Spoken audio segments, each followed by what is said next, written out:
Sekarang kita berada di slide fieldwork. So daripada sini you boleh tengok, firstly yang penting adalah tentang data collection. Saya telah jelaskan data collection dalam lecture yang lepas. Saya tidak akan sentuh topik ini di sini. Okey, yang ini adalah point-points yang saya tidak jelaskan dalam lecture yang lepas. Itu first kali ialah tentang get accepted. Maksudnya adalah penting untuk seorang anthropologist sedar bahawa diri mereka sebagai researcher adalah outsider. Jadi when you go into the field, you want to become an insider. Jadi you try to get yourself accepted by the people. Caranya macam mana itu terpulang kepada anda. Mungkin berkenalan dahulu, mungkin jumpa kali pertama hanya memperkenalkan diri. Kemudian jumpa kali kedua baru merapatkan perkenalan dengan informants. Dan jumpa kali ketiga baru anda berjaya masuk ke dalam community tersebut dan diterima sebagai part of the community. Kalau tidak, anda hanyalah orang luar yang datang untuk mencuri maklumat daripada orang kampung dan menggunakan data tersebut untuk kepentingan peribadi. Kita nak macam tu. Kita nak anda diterima sebagai salah satu daripada komuniti tersebut. You actually become an insider dan orang kampung berasa selesa dengan anda dan bukan lagi menganggap anda sebagai orang luar yang datang sekadar untuk mendapatkan maklumat. Seterusnya ialah positionality. Positionality bermaksud anda harus sedar tentang kedudukan anda sama ada sebagai seorang penyelidik ataupun sebagai seorang insider. Tadi saya cakap tentang you have to get yourself accepted by the people. Maksudnya anda hampir menjadi insider ataupun boleh menjadi insider dalam masa yang sama. Jadi ketika anda menjadi insider dan juga dalam masa yang sama anda juga adalah seorang researcher, dan ini anda harus sedar tentang your position as a researcher and also as an insider to the people. Jadi jangan anggap kalau dah macam insider semua apa yang mereka cakap tu betul. Tak boleh macam tu. Jadi anda harus step back and interpret semula apa yang orang kampung cakap dan mula berfikir sebagai seorang researcher. Jadi position anda sebagai seorang insider, seorang outsider, maksudnya insider dan juga researcher itu harus silih berganti dan juga overlap antara satu dengan yang lain. Point seterusnya adalah experience. Maksudnya tadi saya cakap tentang you buat jadual, plans. Itu penting juga. Tapi experience di sini maksudnya jangan terlalu rigid lah. Kalau dah buat jadual tu memang you kena follow you punya schedule. Tetapi ketika kita di lapangan ni, experience lah lapangan kita tu, maksudnya enjoy the people, enjoy the scenery. You pergi tempat-tempat yang boleh memberi maklumat tambahan, you jalan-jalan lah, maksudnya jangan datang dan sekadar mendapatkan maklumat dan kemudian balik. Sekurang-kurangnya you tahu the whole area. Itulah biasanya ethnographer akan tahu semua maklumat tentang lapangan sebab mereka banyak berjalan ketika berada di lapangan. Seterusnya ialah field notes. Yang ini saya dah jelaskan dalam lecture yang lepas. Field notes maksudnya adalah you ada satu buku nota kecil ketika berada di lapangan. Ketika interview you ada buku nota. Ketika tengok tarian you ada buku nota. Maksudnya apa saja yang you nampak, apa yang you lihat you tuliskan, apa yang you temu bual you tuliskan, apa yang you bualkan dengan masyarakat you tuliskan dalam field notes tersebut. Seterusnya ialah backup. Katakan you buat recording daripada pagi sampai petang, you buat interview daripada pagi sampai ke petang. Malam adalah waktu untuk you sit back and relax, tapi dalam masa yang sama you buat backup file daripada apa yang you recordkan, apa yang you dapatkan ketika waktu siang tadilah. Kita tak nak bila awak buat recording pada keesokan hari you tak sempat buat backup dan you terpaksa overlap recordings tu dalam you punya memory card.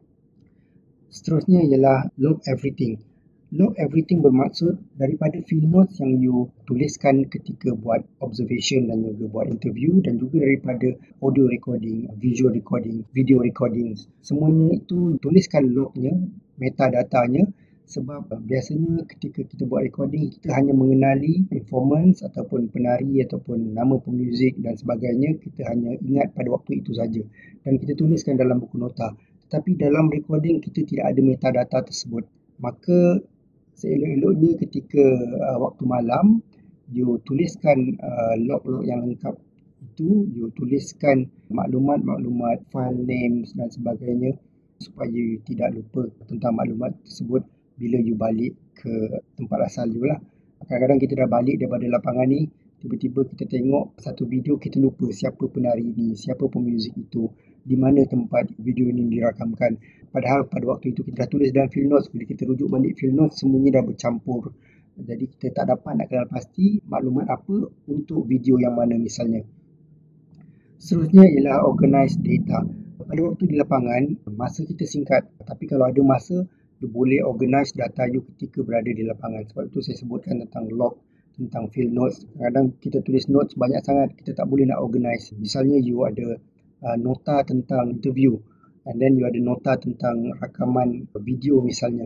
Jadi kadang-kadang nota itu bertindih antara satu sama lain. So bila you balik ke hotel misalnya ataupun ke rumah sewa misalnya, di situ you boleh organize data you asingkan data supaya selepas you balik daripada lapangan, you dah tak perlu buat semua tu lagi, you tinggal buat analisis.